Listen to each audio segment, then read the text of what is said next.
নমস্কার বন্ধুরা, আমি রণদীপ। হিস্ট্রি দর্পণ এডুকেশনাল চ্যানেলে তোমাদের সকলকে আবারও স্বাগত।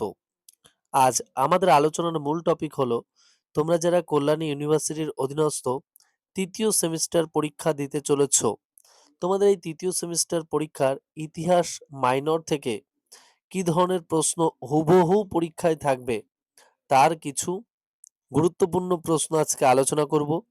যদিও আমরা লাস্ট মিনিট সাজেশন দিয়েছি, তোমরা অনেকেই বারবার করে বলছো যে দাদা তুমি লাস্ট মিনিট সাজেশনে এত অল্প প্রশ্ন দিয়েছো, সেখান থেকে আসবে সব? তা আমি সকলকে বলেছি ওখান থেকে হুবহু সকল প্রশ্ন আসবে, তোমরা একদম নির্ভয় থাকো। আর তার বাইরে কোনো প্রশ্ন আসবে না। আর তোমরা যারা যারা পিডিএফ এখনো পর্যন্ত সংগ্রহ করতে পারোনি, তাদেরকে আবারও বলছি, তোমরা ডেসক্রিপশনে দেওয়া নম্বর অথবা স্ক্রিনে দেওয়া নম্বরের মাধ্যমে পিডিএফটা সংগ্রহ করে নাও, তাহলে তোমাদের পরীক্ষাটা খুব ভালো হবে এবং হুবহু কিন্তু ডিটো প্রশ্ন তোমরা কিন্তু কমন পেয়ে যাবে পরীক্ষায়, তোমাদের তৃতীয় সেমিস্টার ইতিহাস মাইনর যে পরীক্ষাটা হবে। তাহলে চলো আজকে তার থেকেও কিছু গুরুত্বপূর্ণ প্রশ্ন আজকে আরেকবার আমরা আলোচনা করে দিই। আর তোমরা অবশ্যই সকলে পরীক্ষার পর কিন্তু এসে কমেন্ট করে জানাবে। ফিফথ সেমিস্টার যারা পরীক্ষা দিয়েছিল, অনেকে পিডিএফ নিয়েছিল, তারা কিন্তু এসে জানিয়েছে, আমরা এর জন্য খুব খুশি হয়েছি। আর তোমরাও এসে জানালে আমরা কিন্তু খুব খুশি হব। তাহলে চলো প্রথম যে প্রশ্নটা আলোচনা করতে হবে সেটা আলোচনা করি। আর তার পূর্বে একটু জানাই যে তোমরা যারা চ্যানেলে নতুন আছো অবশ্যই কিন্তু চ্যানেলটিকে সাবস্ক্রাইব করে নোটিফিকেশন অন করে রাখবে। আর বন্ধু বান্ধবদের মাঝেও কিন্তু শেয়ার করতে একদম ভুলো না। চলো তাহলে শুরু করা যাক আজকের প্রথম যে প্রশ্নটা।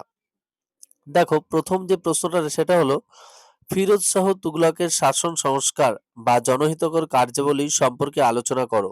মোস্ট মোস্ট মোস্ট ইম্পর্টেন্ট এই প্রশ্নটা, খুব ভালো করে পড়ো তোমরা। নেক্সট, আকবরের দ্বীন-ই ইলাহি বা ধর্মীয় দৃষ্টিভঙ্গির পরিচয় দাও। এই প্রশ্নটাও খুবই গুরুত্বপূর্ণ। নেক্সট, সুলতানি যুগে হিন্দু মুসলিম সংস্কৃতির সমন্বয় বা ইন্দো সারাসেনীয় স্থাপত্য শৈলী সম্পর্কে আলোচনা করো। এই প্রশ্নটাও কিন্তু খুব গুরুত্বপূর্ণ, এটা দুভাবেই আসতে পারে, অথবা ইন্দো পার্সিক স্থাপত্য শৈলীর বিবরণ দাও, এভাবেও আসতে পারে। নেক্সট, আকবরের শাসন ব্যবস্থার সম্পর্কে আলোচনা করো। নেক্সট, মুঘল সাম্রাজ্যের পতনের জন্য ঔরঙ্গজেব কতটা দায়ী। নেক্সট, শের শাহের শাসন সংস্কার সম্পর্কে আলোচনা করে, এই প্রশ্নটাও খুবই গুরুত্বপূর্ণ। নেক্সট, টিকা লেখো মালজামিনী ব্যবস্থা। নেক্সট, আলাউদ্দিন খলজির রাজতান্ত্রিক আদর্শ সম্পর্কে লেখো। নেক্সট, ঔরঙ্গজেবের ধর্মনীতি সম্পর্কে আলোচনা করো। নেক্সট, মুঘল গ্রামীণ অর্থনীতি সম্পর্কে লেখো। নেক্সট, আবুল ফজলের ঐতিহাসিক গুরুত্ব আলোচনা করো।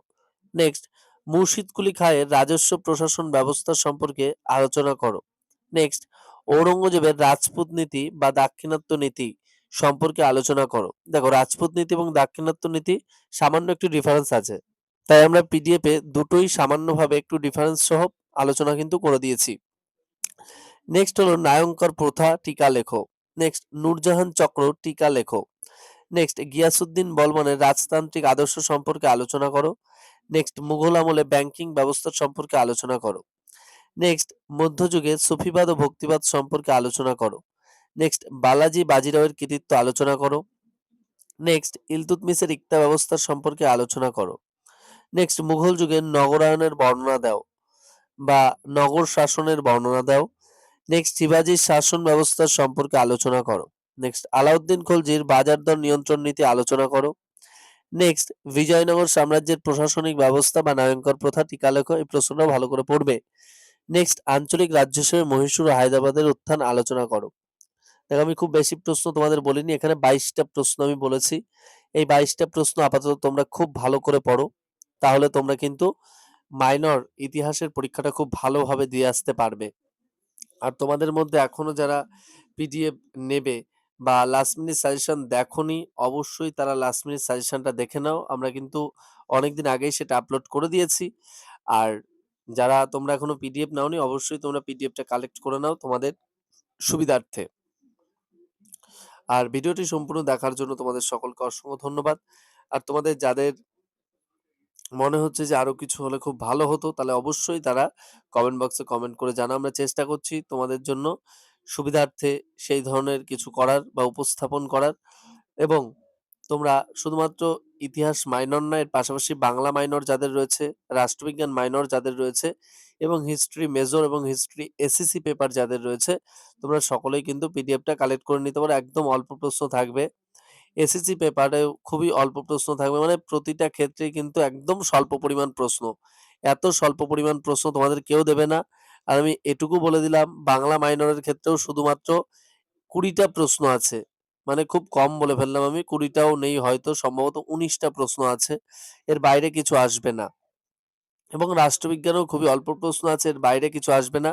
এবং শর্ট প্রশ্নও খুবই অল্প, এর বাইরে কিছু আসবে না। আর তোমরা যারা পিডিএফ নিয়েছো এর আগের সেমিস্টারে, তাদেরকে তো আমার আর বলার কিছু নেই, তারা জানোই। আর যারা এখনো পর্যন্ত সংগ্রহ করোনি, পরীক্ষার আগে সংগ্রহ করবে ভাবছো, তারা এই মুহূর্তে সংগ্রহ করে নাও। আর এই মুহূর্তে আমরা ডিসকাউন্ট দিচ্ছি, তোমরা একদম স্বল্প মূল্যেই কিন্তু পিডিএফটা পেয়ে যাবে। তোমাদের সাথে দেখা হচ্ছে তাহলে পরবর্তী ভিডিওতে। সকলে ভালো থাকবে, সুস্থ থাকবে। সকলকে অসংখ্য ধন্যবাদ।